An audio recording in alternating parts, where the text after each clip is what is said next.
সত্যি কথা, এই জীবনে অনেক কিছুই দেখে ফেললাম।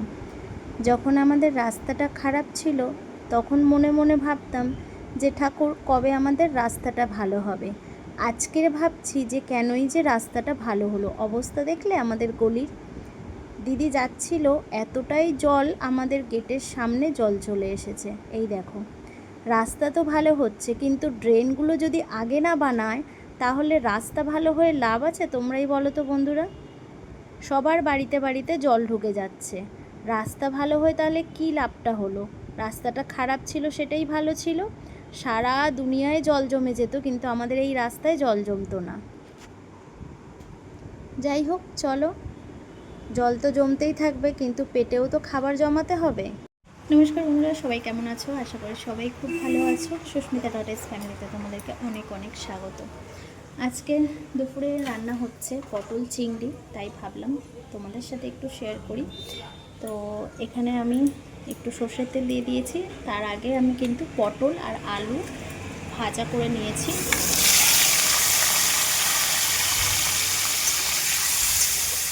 তো এখন আমি চিংড়ি মাছটা একটু ভাজা ভাজা করে নেব। এখানে দেখো, এই যে পটল আলু ভালো করে ফ্রাই করে নিয়েছি। তো আজকে এখানে দেখো পটল আলু ভালো করে ভাজা করে নিয়েছি। আর এখানে হচ্ছে চিংড়ি মাছটা ভাজা হচ্ছে। তো চলো, আজকে তো জানো দুপুর থেকে আবারও বৃষ্টি আরম্ভ হয়েছে প্রচণ্ড। আর আমাদের তো এখানে বৃষ্টি হচ্ছে। এখন রাস্তার যা অবস্থা হচ্ছে সেটা তো আর বলে কথা নেই। যখন রাস্তাটা খারাপ ছিল তখন এইরকমভাবে জল জমতো না, এইরকমভাবে জল জমতো না। আমার গলিতে পুরো জল ভর্তি হয়ে গেছে আর রাস্তার তো এই অবস্থা।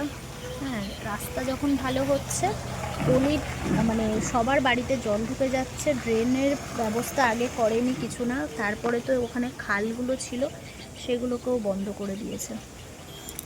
তো এখন হয়েছে এই অবস্থা। চলো, রাস্তা দেখলে হবে না, রান্নাটাও করতে হবে।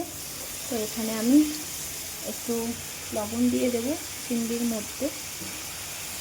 চিংড়ি মাছটা অনেকদিন পরে পটল চিংড়ি বানাচ্ছি, তাই ভাবলাম যে তোমাদের সাথে একটু শেয়ার করা যাক আর ব্লগটাও শুরু করা যাক। সকাল থেকে সময় পাইনি, তো ঠাকুর পুজো করে সমস্ত কিছু কাজ সেরে এখন এই তরকারি বসিয়েছি। তো চলো দেখতে থাকো। চিংড়ি ভাজা হয়ে গেছে, একটু কালো জিরে দিয়ে দিলাম ফোড়নে, সাথে দিয়ে দেবো হচ্ছে পেঁয়াজ লঙ্কা কুচানো। চিংড়ি মাছ ভাজা হয়েছে না, সেই কারণে কড়াইটা একটু এইরকম হয়ে গেছে।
আদা রসুন টমেটো পেঁয়াজ একসাথে পেস্ট করে নিয়েছি, একটা মশলা বানিয়ে নিয়ে এরকম মশলাটাকে ভালো করে একটু কষাবো।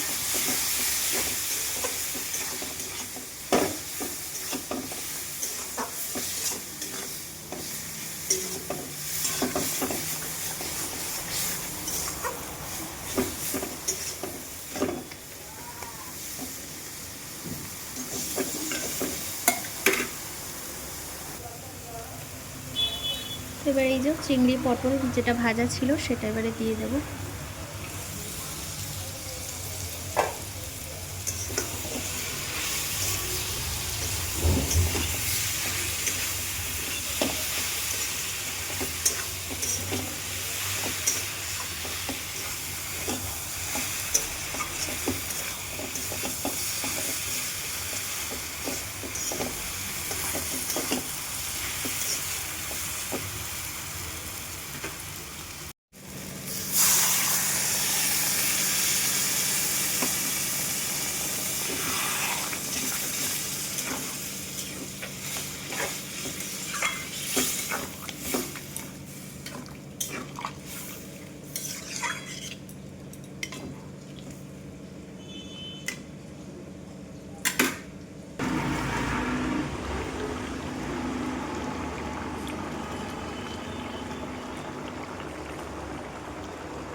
আমাদের তো দুপুরের খাবার জমে গেছে। তোমাদের কি রান্না বান্না হয়েছে অবশ্যই কিন্তু কমেন্ট করে জানিও। এই পটল চিংড়ি খেতে কিন্তু দুর্দান্ত হয়েছে। তোমরাও ঝটপট বানিয়ে চটপট করে খেয়ে নাও। তাহলে আজকের মতন টাটা, কালকে আবারও দেখা হচ্ছে নতুন একটা ব্লগে। সবাই ভালো থেকো, সুস্থ থেকো, সবাইকে ভালো রেখো, সুস্থ রেখো। আর অবশ্যই কেমন লাগলো আজকের এই ছোট্ট একটা ভিডিও কমেন্ট করে জানিও। ধোঁয়া ওঠা খাবার কার না ভালো